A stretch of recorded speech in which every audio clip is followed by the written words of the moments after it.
लोगोफोर दिनैनि बे गोदान मोनसे सर्ट आपडेट भिडिअआवहाय गिबियावनो नोंथांमोनखौ गासैखौ बरायनो थालायबाय। लोगोफोर आरोबाव लानानै फैलायबाय आं नोंथांमोननि सिगाङाव बर'नि मोननै गोदानै फैनो गोनां मिउजिक भिडिअफोरनि बागै सुंद' आपडेट लानानै नोंथांमोना भिडिअखौ आबुङै मिथिनो जोबजासिम नायलांदो।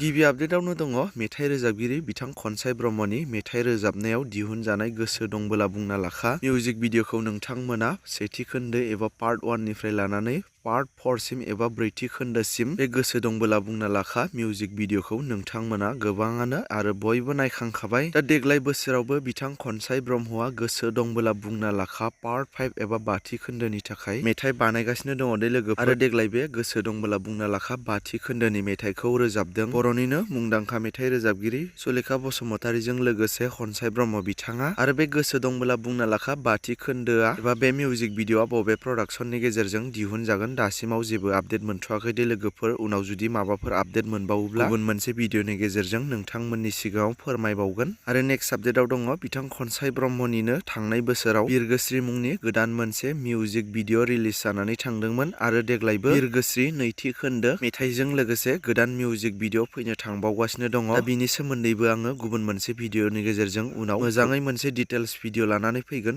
नोंथांमोना नेना थायोब्लानो जाबाय। बिदिब्ला लोगोफोर दासिमनि सर्ट आपडेट भिडिअआ बेखिनियानोमोन। जुदि नोंथांमोना भिडिअखौ नायनानै मोजां मोनदोंब्ला लाइक खालामदो आरो बेफोरबायदिनो माखासे बर'नि फैनो गोनां मिउजिक भिडिअ आरो बर' सावथुनफोरनि बागै आपडेटफोरखौ मोनबाय थानो थाखाय चेनेलखौ साबस्क्राइब खालामनानै खाथिनि बेल आइकनखौबो अलाव प्रेस खालामना लायोब्लानो जाबाय।